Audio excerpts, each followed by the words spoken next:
नमस्कार मंडळी, स्वागत आहे तुमचं प्राईम टाइम महाराष्ट्रवरती। आपण कालपासून जी विधान परिषदेची निवडणूक सुरू आहे त्या निवडणुकीला घेऊन वेगवेगळे फाईट्स जे आहेत ते आपण कव्हर केलेले आहेत। ठाण्याची माहिती घेतलेली आहे, आपण काल नागपूरची घेतलेली आहे। आता विषय आहे रायगडचा।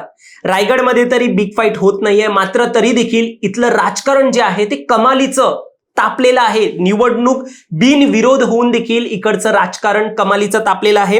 आता आपल्याला माहिती आहे सुनील तटकरे यांचे सुपुत्र अनिकेत तटकरे यांना ही जागा मिळालेली आहे। तेच आता पुढे या जागेवरती बिनविरोध निवडून येतील। मात्र यानंतर अनिकेत तटकरे यांच्या पोस्टची चर्चा जी आहे, ट्विटची चर्चा जी आहे ती आता झालेली आहे। ती नेमकी काय आहे ते देखील आपण जाणून घेऊ या व्हिडिओच्या माध्यमातून। शिवाय बाळ माने जे उद्धव ठाकरे यांच्या शिवसेनेकडून ही जागा लढवणार होते, महायुतीच्या विरोधात लढवणार होते, त्यांनी त्यांचा अर्ज मागे घेतल्यानंतर त्यांच्यावरती देखील संजय राऊत आणि विनायक राऊत यांनी गंभीर आरोप केलेत।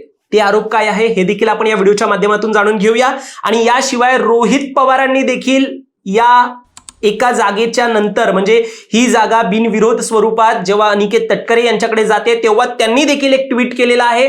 आणि हा जो संघर्ष आहे महायुती विरुद्ध महाविकास आघाडी, हा जेव्हा ही जागा बिनविरोध निवडून येते तरी देखील एक तसाच्या तसाच आपल्याला अजूनही दिसून येतोय। नेमकं हा विषय काय आहे सगळं काही या व्हिडिओच्या माध्यमातून आपण जाणून घेऊया। दरम्यान तुम्ही चॅनलवर नवीन आलाय तर लगेच सबस्क्राईब करा प्राईम टाइम महाराष्ट्राला, कारण असे राजकीय घडामोडी आणि घडामोडींमागील राजकारण आम्ही नेहमी तुमच्यासाठी घेऊन येत असतो। माझं नाव ओमकार साळवी आणि या विषयाला आपण सुरुवातीपासून सुरू करूया। तर मंडळी, सर्वात प्रथम पहिला भाग म्हणजे बाळ माने यांची शिवसेनेबरोबरची जी दगाबाजी झालेली आहे, शिवसेनेबरोबर जी दगाबाजी झालेली आहे त्या रिलेटेड आपण पहिला पार्ट जो आहे तो आपला सुरू करूया। यामध्ये आपल्याला माहिती आहे रायगडची जागा ही ठाकरे सेनेला सुटली होती। मग इकडून रत्नागिरी जिल्हाधिकारी जे कार्यालय आहे त्या कार्यालयामध्ये जाऊन बाळ माने यांनी काल त्यांचा उमेदवारी अर्ज जो आहे तो मागे घेतला।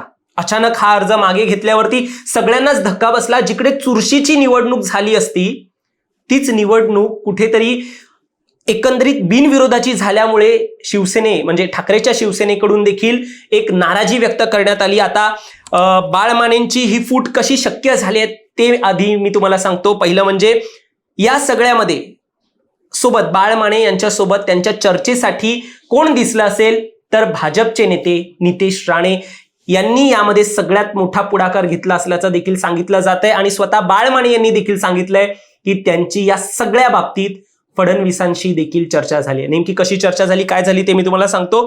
तर नितेश राणे हे अर्ज मागे घेण्यासाठी सतत एक संपर्कात होते बाळ माने यांच्या, आणि याशिवाय त्यांनी मुख्यमंत्री देवेंद्र फडणवीस यांच्या सोबत देखील फोनवरून एकंदरीत चर्चा वगैरे केलेली।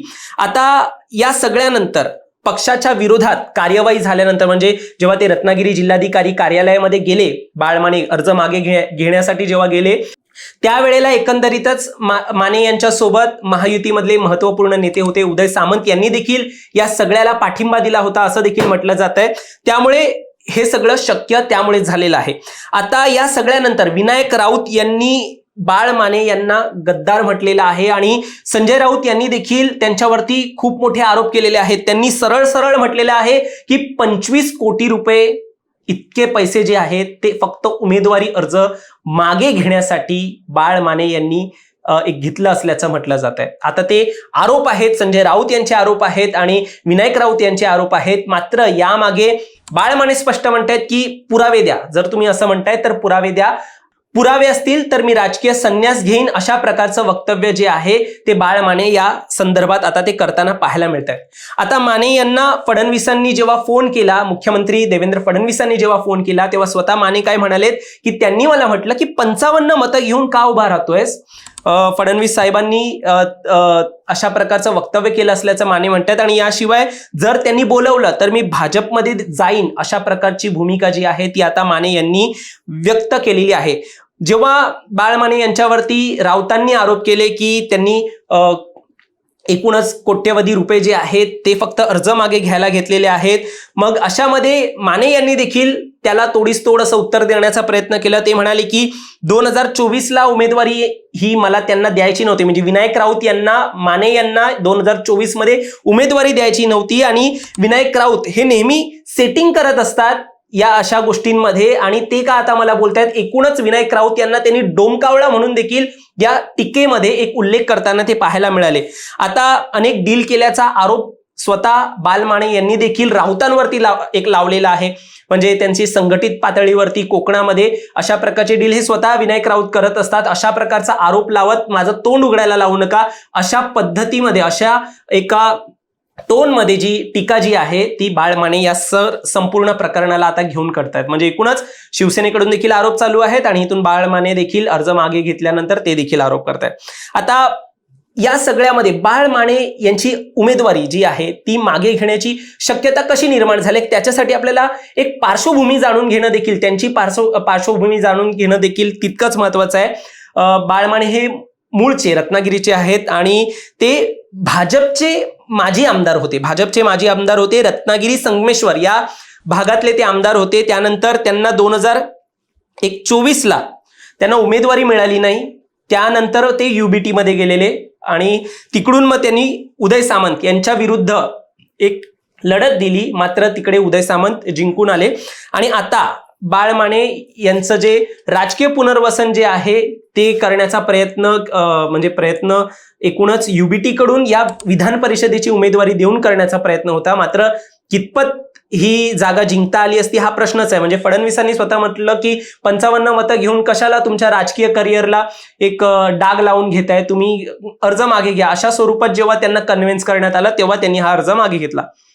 आता हे सगळं कालचं राजकारण आहे. आज काय टीका झालेली आहे ते मी तुम्हाला सांगितलेलं आहे. यानंतर अनिकेत तटकरे यांनी देखील महत्वाचं एक ट्विट केलेलं आहे. ते ट्विट माझ्याकडे आहे, मी तुम्हाला तो वाचून दाखवतो. त्यांनी एक योगायोग जो आहे तो सांगितलाय. ते काय म्हणतात माहितीये, 2 तारखा 2 प्रवास आणि विलक्षण योगायोग, अशा प्रकारचं ट्विट करत ते म्हणतायत की कधी कधी नियती आपल्या आयुष्यात अशी काही किमया करत असते की अगदी आश्चर्यचकित करून टाकते. त्यांनी काय म्हटलंय की 24 मे 2018 रोजी माझ्या आयुष्यातला तो अविस्मरणीय दिवस, जेव्हा मला प्रथमच आमदार म्हणून जनतेची सेवा करण्याची संधी मिळाली. म्हणजे 2018ला 24 मेच्या 2018ला त्यांना पहिल्यांदा आमदार म्हणून एक जनतेची सेवा करण्याची एक संधी मिळाली. आणि अगदी वर्षभरानंतर म्हणजे 24 मे 2019ला, म्हणजे 24 मेची ही जी तारीख आहे ती सेम आहे, फक्त वर्ष जे आहे ते 2019चं आहे.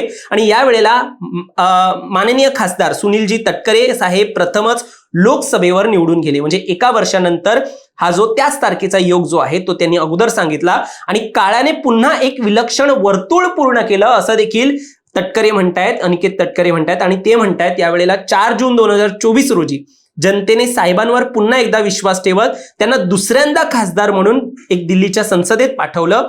आणि काल दिनांक 4 जून 2026 रोजी मला दुसऱ्यांदा आमदार म्हणून महाराष्ट्र विधान परिषदेवर जाण्याची संधी मिळाली. या योगायोगाकडे पाहताना मन न कळत भावुक होत आहे, कारण हा केवळ तारखांचा योग नाही, तर ही जनतेने दाखवलेल्या विश्वासाची, कार्यकर्त्यांनी दिलेल्या साथ सहकार्याची आणि ज्येष्ठांच्या आशीर्वादाची साखळी आहे. काही गोष्ट आपण ठरवतो, काही गोष्टी नियती ठरवत असते. या क्षणी माझ्या मनात अभिमानापेक्षा कृतज्ञता अधिक आहे. हा योगायोग जपून ठेवावा असं आहे, कारण यात तारखांपेक्षा अधिक नात्यांचा आणि विश्वासाचा एक अनमोल इतिहास दडलेला आहे. आता ही जी बिनविरोध निवडणूक झालेली आहे त्यासाठी त्यांनी अशा प्रकारे तारखांची कशी योगायोग झालेली आहे त्या संदर्भात घेऊन त्यांनी हे ट्विट केलंय. आणि सोबत त्यांनी फोटो जो आहे तो तटकरे पिता पुत्रांचा जो आहे तो आपल्याला त्यांच्या ट्विटवरती दिसतोय. तर अशा प्रकारे एकूणच अनिकेत तटकरे यांनी हे ट्विट केलेलं आहे. महत्वाचं म्हणजे या ट्विट नंतर खरंच पाहण्यासारखी एक गोष्ट महत्वाची ठरली. रोहित पवारांनी देखील एक अगदी म्हणजे आश्चर्यचकित होऊ आपण अशा प्रकारचं एक ट्विट केलं. आणि त्यामध्ये त्यांनी काय म्हटले ते मी तुम्हाला सांगतो.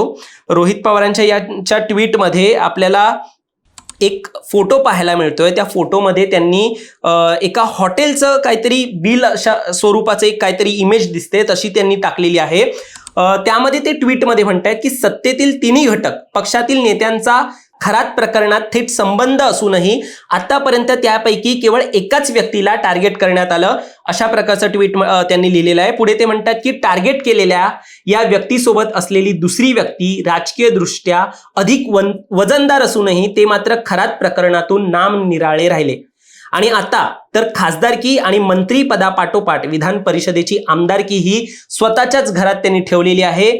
मा कामाख्या देवीला गेलेल्यांपैकी एका व्यक्तीची दोन्ही पदं गेली तर दुसऱ्याच्या घरात मात्र आधीच 2-2 पदं असताना आता तिसरंही आलं. हा आहे महाराष्ट्रातला पॉलिटिकल गेम. आता एकूणच जी त्यांनी इमेज अपलोड केलेली आहे त्यामध्ये आपल्याला 3 नावं दिसत आहेत. एक तर अशोक खरात यांचं नाव, रुपाली चाकणकर यांचं नाव, प्रतिभा चाकणकर यांचं नाव आणि 5वं नाव आहे हे सुनील तटकरे यांचं नाव. म्हणजे आता एकूणच कळतंय यामध्ये आणि त्यामध्ये त्यांनी जे नाव ज्याप्रमाणे त्यांनी उल्लेख केला आहे की खासदारकी पाठोपाठ मंत्री देखील झालेले आहेत आणि विधान परिषदेची आमदारकीही आलेली आहे. म्हणजे हा रोग कुणाकडे आहे आणि त्यांनी फोटो अपलोड केलेला आहे त्यानुसार हा रोग कुणाकडे आहे हे तरी आपल्याला कळतंय. पण महत्वाचं म्हणजे यामध्ये म्हणजे आता त्यांनी उल्लेख केला की कशा प्रकारे एकाच घरामध्ये हे सगळं पद जी आहे ती गेलेली आहेत. त्यानंतर मला एक इंटरेस्टिंग ट्विट जे आहे त्याच्याच खाली एक दिसलेला आहे. म्हणून आहेत त्यांनी ट्विट लिहिला की रोहित पवार आमदार, आत्या लोकसभा खासदार, आत्याचे व्याही विधान परिषद आमदार, आजोबा राज्यसभा खासदार, काकी आमदार तथा उपमुख्यमंत्री, चुलत भाऊ राज्यसभा खासदार, हे तर घरातले झाले. ते सगळे सोयरे नियम लागू केला तर अख्खं विधानमंडळ तयार होईल घरात. लोक सांगे ब्रह्मज्ञान अशी गत आहे. म्हणजे एकूणच याच ट्विटला म्हणजे त्यांनी एकाच घरामध्ये कसे पद जात आहेत त्याला घेऊन एकाने अशा प्रकारची प्रतिक्रिया जी आहे ती दिलेली आहे. तुम्हाला यावर काय वाटतं? तुमचं मत देखील आम्हाला कमेंटमध्ये नक्की सांगा. आता हे सगळं झालं रायगडचं राजकारण, त्यानंतर एकाच घरात पद कशी गेली, त्यावरती रोहित पवार यांनी कसं ट्विट केलंय, हे सगळं आपण आतापर्यंत जाणून घेतलं. पण मंडळी, ही जी विधान परिषदेची निवडणूक आहे ती बिनविरोध झाली. ही शिंदेच्या नेत्यांनी त्यांचा अर्ज मागे घेतला म्हणून. आता जर असं होतंय म्हणजे एक चर्चा अशी होती की शिंदेच्या सेनेला जर पालकमंत्री पद दिलं जात आहे तरच ही निवडणूक जी आहे आपण अर्ज मागे घेण्याचा एक विचार करतोय, अशा प्रकारची चर्चा जी आहे ती राजकीय वर्तुळात सुरू होती. मात्र सुनील तटकरे यांनी अचानक असं काही वक्तव्य केलं की त्यांनी त्यांच्या भूमिकेपासून किंवा एकंदरीत त्या अंतर्गत चर्चेच्या भूमिकेपासून पलटी मारले का, हा प्रश्न आता राजकारणात विचारला जातोय. आता भरत गोगावले यांचे पुत्र विकास गोगावले यांनी देखील एक फॉर्म भरलेला रायगडच्या जागेसाठी. त्यानंतर महेंद्र दळवी यांच्या मुलगी म्हणजे जुईली दळवी यांनी देखील फॉर्म भरलेला. आणि मग अशामध्ये पालकमंत्री पद दिला तरच आपण ही अर्ज जे आहे ते मागे घेऊ, अशा प्रकारे चर्चा झाली असल्याचं राजकीय एक वर्तुळात चर्चा होती. मात्र आता अनिकेत तटकरे बिनविरोध निवडून येताच सुनील तटकरे यांनी प्रतिक्रिया देत म्हटलेलं आहे की आम्ही बसून समन्वयाने यावर तोडगा काढू. म्हणजे पालकमंत्री पदावरती आम्ही बसून समन्वयाने तोडगा काढू, अशा प्रकारचं वक्तव्य हे आता सुनील तटकरे करतायत जेव्हा त्यांचे सुपुत्र जे आहेत ते बिनविरोध निवडून येणार आहेत. हे जेव्हा जाहीर झालंय त्यानंतर त्यांनी हे असं म्हटलेलं आहे. म्हणजे त्यांनी स्पष्टपणे पालकमंत्री पद आम्ही शिंदे सेनेला देऊ असं ते म्हणत नाहीये. म्हणजे आता याकडे कसं पाहायचं हे देखील महत्वाचं ठरेल. पुढच्या काळामध्ये पालकमंत्री पदाला घेऊन मोठा वाद होणार का हे देखील पाहणं महत्वाचं ठरेल. आता या सगळ्यावरती तुम्हाला काय वाटतं? तुमचं मत देखील आम्हाला कमेंटमध्ये नक्की सांगा आणि असेच राजकीय घडामोडी पाहण्यासाठी सबस्क्राईब करा प्राईम टाइम महाराष्ट्राला. धन्यवाद.